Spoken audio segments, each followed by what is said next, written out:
Hello friends, જય માતાજી બધાને। આજે હું આવી છું અય્યાવેજે। તો અય્યાવેજના માં ખોડિયારના ઇતિહાસ વિશેની હું તમને સંપૂર્ણ માહિતી આપીશ, તો તમે અંત સુધી બન્યા રહેજો અને મારો વિડીયો પૂરેપૂરો જોજો। વિડીયો તમને ગમે તો લાઇક, શેર અને કમેન્ટ કરવાનું ભૂલતા નહીં।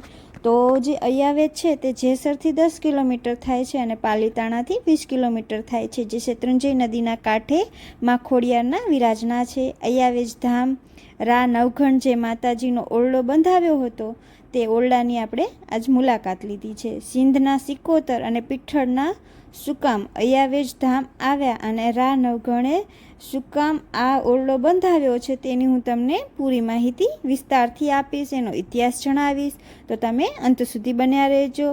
વલભીપુરથી થોડેક કિલોમીટર દૂર રોહિશાળા ધામ, ત્યાં નાનો એવો નેસડો કે જેને આપણે નેહડો પણ કહીએ છીએ, નેહડામાં માં ખોડલનો જન્મ થયો। ત્યારે માં ખોડલનું નામ જાનબાઈ હતું। લોકવાયકા એમ કહે છે કે એના ભાઈને સર્પદંશ થયો હતો, એટલે કે સાપ કરડ્યો હતો। ત્યારે અમીના કુબામાં માતા પાતાળ લોકમાં જતા રહે છે, ત્યારે માં આવડ આવે છે અને એમ કહે છે કે જાનબાઈને તો એવડી સૂંપ, હજી તેઓ આવ્યા નહીં, કેટલા કલાકો થઈ ગયા, એવડું તો કેટલું દૂર હશે કે તેઓ હજી આવ્યા નહીં। એટલે માં આવડ બોલે છે અને માં આવડ બોલે ત્યારે સૂર્યને પણ સ્તંભી જવું પડતું હોય છે, એક જ જગ્યાએ સ્થગિત થઈ જવું પડતું હોય છે। ત્યારે માતાજી છે એ બોલ્યા કે માં જાનબાઈ છે એ હજી આવ્યા નહીં, ખોડા થયા કે શું? ખોડા મીન્સ તળપદા શબ્દ છે, એટલે કે અપંગ થયા કે શું, તેને પગમાં કાંઈ ખોટ થઈ કે શું, કે તેઓ હજી પહોંચ્યા નથી। એટલે પછી માતાજી છે તે હકીકતમાં પગે ખોટવાળા થાય છે અને માં ખોડલ કહેવાય છે। અને માતાજી ખોટવાળા થાય છે એટલે તેઓ પાતાળ લોકમાં મગર ઉપર બેસીને આવે છે, ત્યારથી તેમનું વાહન મગર હોય છે। અને પછી તેઓ આવ્યા છે અને અય્યાવેજ માતાજી મંદિરથી થોડેક પાસે નેસડા આવેલા હતા ઘણા સમયો પહેલાં। તો તે નેસડાના અલગ અલગ નામ હતા, તેમાં છે સાતાના નેસ, ગોદાના નેસ, વિંજાના નેસ, આ બધા જ શેત્રુંજયના કાંઠે હતા। નેસ આવેલા હતા, તેમાંથી એક નેસ છે આઈ વેજળનો નેસ, જે તેના નામ ઉપરથી જ અય્યાવેજ ગામનું નામ પડેલ છે, જે ગીરમાં પણ સ્થાપના કરેલ છે, ગીરમાં પણ એમના નેસ છે, ત્યાં પણ સ્થાપના થયેલી જોવા મળે છે। નવઘણના માતા એટલે કે સોનલબા પરમાર, જે નવઘણનો હજુ જન્મ થયો ન હતો, તેઓને સંતાન પ્રાપ્તિ નહોતી થઈ, તે વખતે માં ખોડિયારને પ્રાર્થના કરી અને એટલું કીધું કે માં તું ધ્યાન રાખજે। જૂનાગઢમાં બેસીને માતાને પ્રાર્થના કરી હતી કે મારા ઘરે સંતાન નથી, અને પછી માતા જગદંબા માં ખોડિયાર એમને નવઘણ આપે છે। નવઘણનો જન્મ પણ એમને થયો ન હતો, એની પણ હું તમને પૂર્ણ માહિતી આપું। જૂનાગઢ રાજાને ઘણી બધી રાણીઓ હતી, પરંતુ કોઈ પણ રાણીને સંતાન ન હતું। એક સોનલબા પરમારને સંતાન થવાનું છે એવી ખબર પડી, આથી બધી રાણીઓ ઉકળાય છે અને એના ઉપર કામણ ટુંબણ કરાવે છે।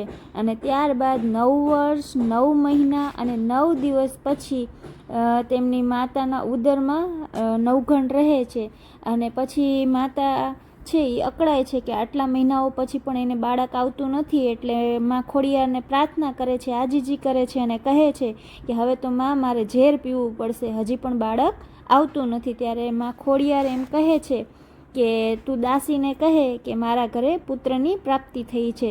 આથી દાસીને એવું કહે, એના પહેલાં બાળક આવ્યું ન હોય એટલે તે ચિંતિત થાય છે। ત્યારે માતાજી કહે છે કે મારા ઉપર વિશ્વાસ હોય તો તું દાસીને આટલું કહી દે। દાસીને આટલું કહે છે એટલે દાસી આખા ગામમાં ઢંઢેરો પીટાવે છે અને કહેવડાવે છે કે સોનલ બાને ત્યાં કને પુત્રનો જન્મ થયો છે। આથી જે રાણીઓએ અને જે દાસીઓએ કામણ ટુંબણ કરાવ્યું હોય છે, જે ભાઈ પાસે તેની પાસે જાય છે અને કહે છે કે અમે તો આટલું કરાવ્યું તો એના ઘરે પુત્રની પ્રાપ્તિ કેમ થઈ? ત્યારે એ કહે છે કે તમે ખોદીને જોઈ લો, જો પૂતળું બહાર નીકળી ગયું હશે તો મેં તમને બહાર કાઢવાની ના પાડી હતી, જો બહાર નીકળ્યું હોય તો જ તે પુત્રની પ્રાપ્તિ થાય। તો ત્યાં કને બધી દાસી અને રાણી ભેગી થઈને જાય છે અને ખોદે છે અને ત્યાંથી પૂતળું બહાર કાઢી લે છે, અને પૂતળું જેવું બહાર કાઢે છે એવું આ સોનલબાને નવઘણનો જન્મ થાય છે।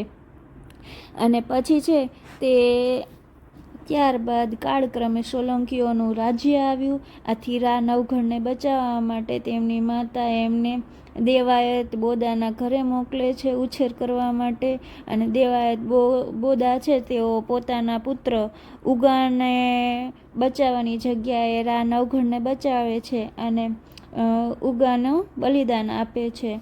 અને જૂનાગઢના રાજ્ય પાછું મેળવવામાં દેવાયત બારોટ મદદ કરે છે. અને કાળક્રમે તેની જે પુત્રી હોય છે એનું નામ હોય છે જાહલ. જાહલની સામે એક હમીર સુમરા નામનો હોય છે, તે જોવે છે, મીટ માંડે છે અને ત્યારબાદ તેના પર કુદ્રષ્ટિ કરે છે અને જાહલને લઈ જાય છે. અને ત્યારબાદ જે જાહલ છે એને લઈ જાય છે એટલે તે એક મોટી યુક્તિ વિચારે છે, અને પછી જે થાય છે હું તમને આખી વાત કહું. જાહલ હમીર સુમરાને કહે છે કે હું તારી સાથે લગ્ન તો કરું, પણ એના પહેલાં તારે મને 6 મહિના આપવા પડશે. અને હમીર સુમરો છે એને ખૂબ જ મનાવે છે અને ઘણું બધું કહે છે અને એને 6 મહિના આપે છે.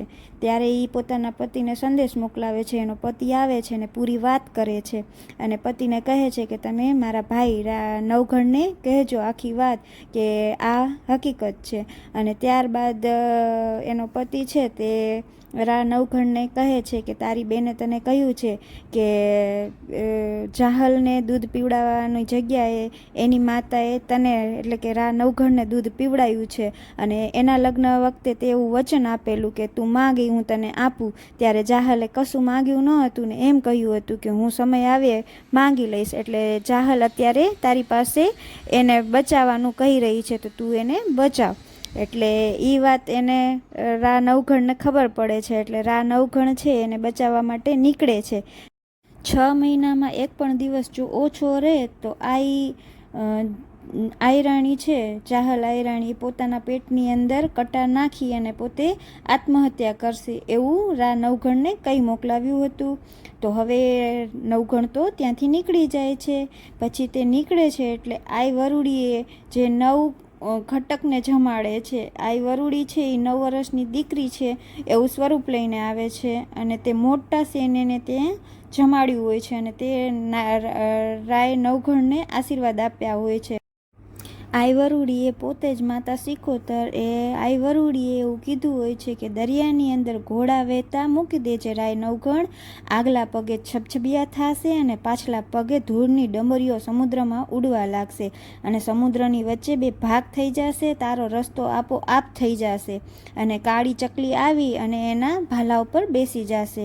ઘોડાઓના પગમાંથી આવી જ રીતના છબછબિયા થવા માંડે છે અને સામેના સૈન્યના જે ઘોડા હોય છે એનામાંથી ભ્રમરો ઉડતા આવવા લાગ્યા હોય છે.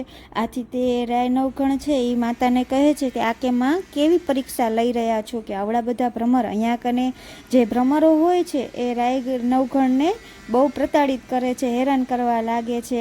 એટલે તે માતા ખોડિયારને પ્રાર્થના કરે છે કે હે માં, હું મારી બેન જાહલ આયરાણીને હમીર સુમરાના ચંગુલમાંથી છોડાવવા જઈ રહ્યો છું, તો હવે તમે મને કંઈક રસ્તો સુજાડો. ત્યારે જેવી પ્રાર્થના કરે છે એટલે કે પછી એવી માનતા પણ રાખે છે કે હું તમારો ઓરડો અયાવેજ આવી અને બંધાવીશ. એટલા માટે જ તો આ અયાવેજની અંદર જે માતાજી છે એને ઓરડાવાળી અયાવેજ તરીકે ઓળખવામાં આવે છે. આપણે અહીંયા અયાવેજ આવ્યા છીએ તો હું તમને એની પૂરી હિસ્ટ્રી આપું છું. તો એની અંદર એવી એમને માનતા રાખી હતી કે હું તમારો ઓરડો બંધાવીશ. પછી જેવી કે એ પ્રાર્થના કરી માતાજીને એટલે તરત જ બધા ભ્રમરો છે એ આગળ પાછળ થવા લાગે છે. અને જે ભ્રમર હોય છે એ પીઠોડા પીર હોય છે. તે કહે છે કે તો આ ગોપીચંદન હતો એ બીજો કોઈ નહીં પરંતુ એ હિન્દુઓ હિન્દ હતો, જે સિંહનો રાજવી હતો અને તેને બચાવવા માટે હંમેશા તે તત્પર રહેતો હતો. એટલે હમીર સુમરાને તે બધા ભ્રમરો બચાવી રહ્યા હતા. આથી પછી તે કહે છે કે હમીર સુમરાએ તો નબળું કામ કર્યું છે, તો તમે એને સાથ આપશો. તો બધા ભ્રમર છે એ બધાએ તે ચાલ્યા જાય છે અને તેની સાથે અહીંયા કને તમે જોઈ શકો છો કે મંદિરની અંદર પીઠોડા પીર પણ છે, સિકોતર પણ છે અને માં ખોડિયાર છે. એની સાથે તમે અહીંયા કને બીજા માતાજીઓ પણ જોઈ શકશો, કાળ ભૈરવ જોઈ શકશો, મા કાલી પણ જોઈ શકશો.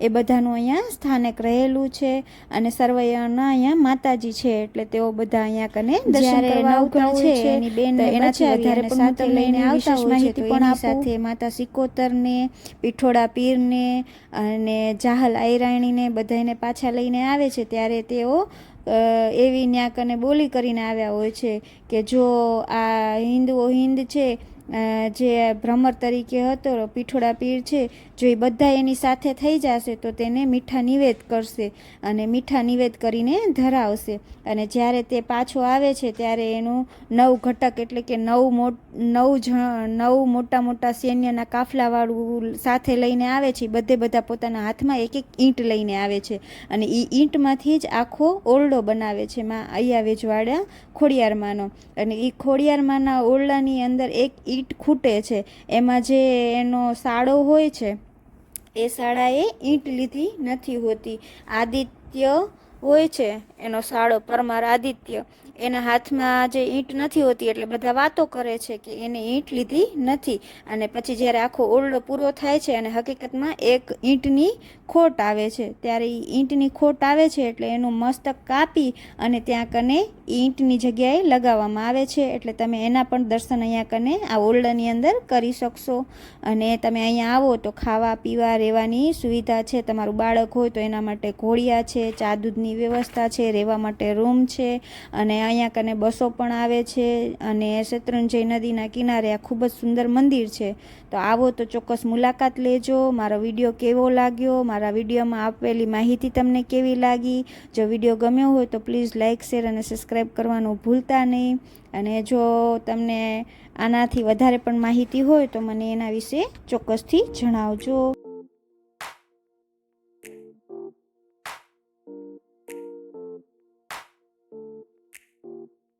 અને લોકવાયકાઓ તો ઘણી બધી છે. એ લોકવાયકાઓમાંની એક વાયકા એવી પણ છે કે નવઘણે માતા ખોડિયારને પૂછ્યું કે હે માં, જે મેં માનતા માની હતી એ માનતા તમારા સુધી પહોંચી કે નહીં? મેં ઓરડો બંધાવી દીધો, રૂમની અંદર એક ઈંટ ખૂટી તો મેં ત્યાં કને મારા સાડાનું મસ્તક પણ લગાવી દીધું. જો મારી માનતા પૂર્ણ થઈ હોય તો સામે એક લીમડો છે, એ લીમડો કડવો છે, એ મીઠો થઈ જાય. અને આજે પણ તમે ત્યાં એક લીમડો જોઈ શકો છો. એ લીમડાની બધી ડાળીઓ છે એ કડવાની જગ્યાએ મીઠી છે. તો તમે અહીંયા કને આવશો તો તમે જાતે જોઈ લેજો. ચાખવાની પણ છૂટ છે. અહીંયા ચાની પ્રસાદી પણ થાય છે અને બપોરે જમવાનું પણ હોય છે અને રાતના પણ જમવાનું હોય છે. અને અહીંયા કને લોકો રોકાતા પણ હોય છે. અહીંયા કને તમે આવશો તો ઘણા બધા એવા મંદિરો છે કે જ્યાં તમે જઈ શકશો. મને આ મંદિર ખૂબ જ ગમ્યું અને મેં ત્યાં કને દર્શન પણ કર્યા. તમને લોકોને આ મંદિરના દર્શન કેવા લાગ્યા? હું જ્યાં પણ જાઉં તો મને એવો વિચાર પહેલાં આવે કે મારા દર્શકોને પણ ત્યાંના દર્શન કરાવું, તો તમને ઘર બેઠા દર્શન થશે એમાં ખોડિયારના.